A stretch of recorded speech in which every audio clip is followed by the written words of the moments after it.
বন্ধুরা দেখতে পাচ্ছ আমি আজকে পটলের দোরমা করব। দেখতে পাচ্ছ সুন্দর করে আমি ছাড়িয়ে নিয়েছি। এবার আমি পনিরটাকে ঘষে নিয়েছি। এদিকে আদা লঙ্কা কাজু বাদাম আর কিশমিশ সব পেস্ট করে নিয়েছি। এদিকে টমেটোগুলো ভালো করে সেদ্ধ করে পেস্ট করে নিয়েছি ঠান্ডা করে। এখানে খালি কড়াই বসিয়ে দিয়েছি, কড়াইতে মধ্যে তেল দিয়ে দিয়েছি। তেলের মধ্যে গোটা গরম মশলা সব ফোড়ন দেবো একটু পরে, ঠিক আছে। তার আগে পটলটাকে ভালো করে লাল লাল করে ভেজে নিই। এই দিকে দেখো হলুদ আর শুকনো লঙ্কা গুঁড়ো সব রেডি করে নিয়েছি, নুন টুন সব রেডি করে নিয়েছি। এবার পটলটা ভালো করে তো আমার ভাজা হয়ে গেছে। এবার দেখো ফোড়নটা দিয়ে দেবো। গোটা জিরে, গোটা গরম মশলা, তেজপাতা সব দিয়ে ফোড়ন দিয়ে দিলাম। এবার বাটা মশলাটা দিয়ে দিলাম। এরপরে দেখো ভালো করে কষাবো। তার মধ্যে নুন হলুদ আর শুকনো লঙ্কা গুঁড়ো সব দিয়ে দিলাম।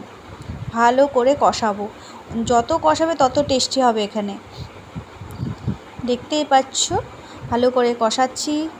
মিষ্টিটা এখন দিয়ে নিচ্ছি, এখানে মিষ্টিটা লাস্টে দেবো। এখানে টমেটোটা দেখো পেস্টটা দিয়ে দিলাম। আগে সেদ্ধ করে নিয়েছিলাম, টমেটোটা সেদ্ধ করে ঠান্ডা করে তারপর পেস্ট করে নিয়েছিলাম, দুটো টমেটো। দেখতে পাচ্ছ ভালো করে কষাচ্ছি। যত কষাবে তত টেস্টি হবে, ঠিক আছে রান্নাটা। অনেক ধরনের পটলের দোরমা খেয়েছি, এটা একবার করে খেও, হেভি লাগবে। এবার দেখো আমি পটলটা দিয়ে দিয়েছি, তারপরে দেখো করে ঘষে রেখেছি পনিরটা, সেটা দিয়ে দিলাম কষানোর পরে। এদিকে দেখো বাটিতে গরম জল করে নিয়েছি, এটা গরম জলটা ওখানে লাগবে, দেখতে পাচ্ছ। এবার আমি কষানো ভালো করে হয়ে গেল। এবার আমি গরম জলটা দিয়ে দিলাম।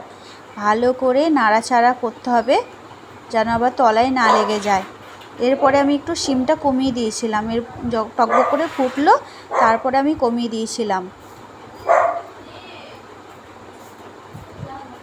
দেখতে পাচ্ছ আর এত সুন্দর কালার এসেছে না, বলে বোঝাতে পারবো না। আর একটুখানি খেয়ে দেখলাম হেভি সুন্দর হয়েছে খেতে। তোমরা আশা করি তোমরা একবার করে খেও, তোমাদেরও ভালো লাগবে। সবসময় পটল আলুর তরকারি, পটল সর্ষে তো সবসময় ভালো লাগে না, এই ধরনের করে খেয়েও। এরপর লাস্টে চিনিটা দিলাম। টকবক করে ফুটছে, দেখতেই পাচ্ছ। এরপরে এই যে গরম মশলা দিয়ে দিলাম, ঘি দিয়ে দিলাম। দেখতেই পাচ্ছ এখন ফাইনাল লুক কত সুন্দর এসেছে, হেভি সুন্দর হয়ে এসেছে। এবার ঘিটাও দিয়ে দিলাম। দেখতেই পাচ্ছ এখন দেখো কত সুন্দর লাগছে। কে কে খাবে চলে এসো, ঠিক আছে। আর পারলে তোমরা সবাই ঘরে করো এটা। পনিরটা বেশি করে ঘষে নিও, পনিরটা অনেকটাই লাগবে।